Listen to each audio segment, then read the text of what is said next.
there are some books that are better than other books, but they don't have the same level of acceptance. And I mean, why the Alfiya of Ibn Malik? There's a lot of grammar books have been written. Imam Suyuti wrote a brilliant summation of Arabic in 1,000 lines, but it's not studied like the Alfiya is. Why is that? Why the Ajurrumiya? Why Riyad al-Salihin?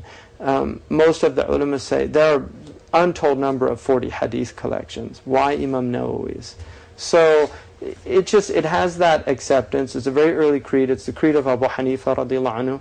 It's something everybody claims the creed, like a lot of different groups claim the creed of Imam Tahawi and interpret it in their own ways. But that's why my teacher Sheikh Abdullah bin Bayya said that the best thing to do was read it without a commentary.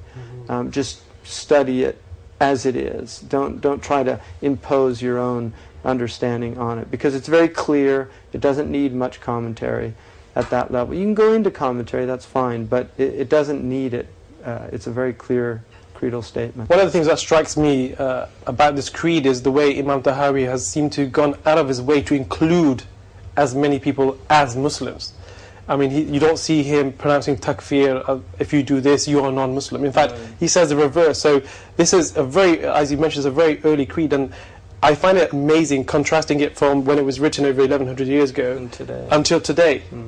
Well, takfir, which is excommunicating or declaring people non-Muslim or outside of the faith, takfir is something that was considered very, very dangerous early on. The Prophet ﷺ said in a sound hadith that whoever declares another Muslim a kafir, one of them is kafir. In other words, if you're wrong about that, then you're a kafir. In Maharam al-Lisan, which is a book I translated on the prohibitions of the tongue, one of the things that Muhammad al-Hasan says in his commentary, is written by Imam al-Yaqubi from Mauritania. One of the things that he says in the commentary is, if somebody says to you, "Oh, fornicator, ya zani," it's not permitted for you to call him a fornicator. You can say anta kadhab, you're a liar, but you can't say anta zani, bal anta zani. But if he calls you a kafir, you can say you're a kafir. And that's why some of the early salaf said, la ukaffiru illa man kaffarani. I do not deem anyone a kafir unless they deem me a kafir. In other words, by calling me a kafir, I'm going to say they're a kafir because of that hadith. One of us is kafir. So to call another person kafir is kufr. And one of the things about the early Muslims, they didn't even call, if you look at how they talked about individual, they wouldn't say to an individual like Abu Sufyan, anta kafir. They'd call them adu Allah, enemy of God. But they didn't know Abu Sufyan. I mean, there's a khilaf in the Ash'ari and the Maturidi Aqidah. The Ash'aris say that kufr is a permanent state, that somebody is a kafir eternally with God. The Maturidi say that kufr is a temporary state, and what you die on is what determines your ultimate state. So it's a khilaf. So for instance, for the Ash'aris, Abu Sufyan was a believer even when he was fighting the Prophet. He just didn't know it yet.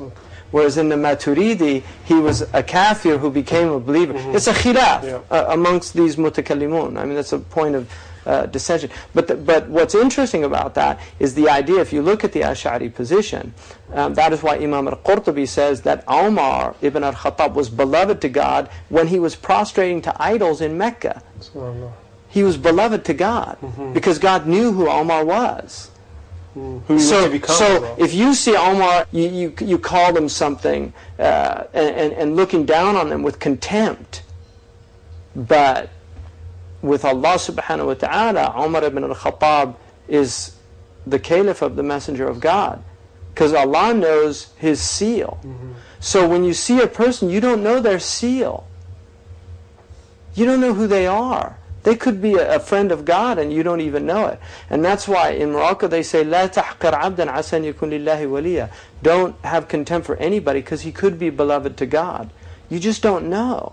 And so that creates a different way in which you deal with people, because everybody is potentially somebody that can get close to God.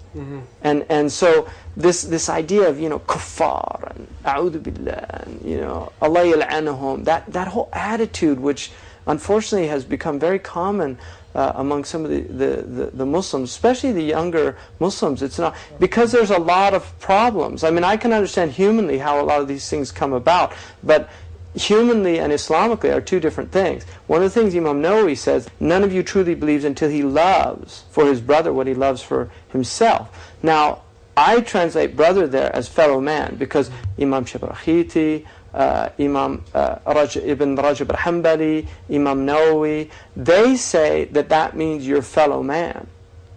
And what Imam Nawawi says in his commentary is, it is against your human nature to want for your enemy what you want for yourself. And that's why in Islam you have to rise above your human nature. I mean, that's something Muslims don't want to deal with anymore.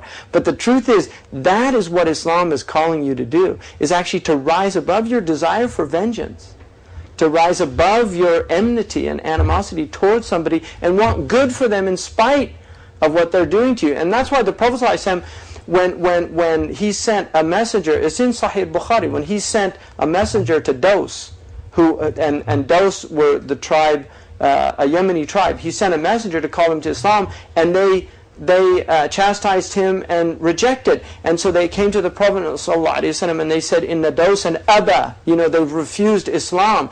Ad'u alayhim ya Rasulullah. So imprecate against them, make a prayer against them. And so they said, the Prophet turned towards the Qibla.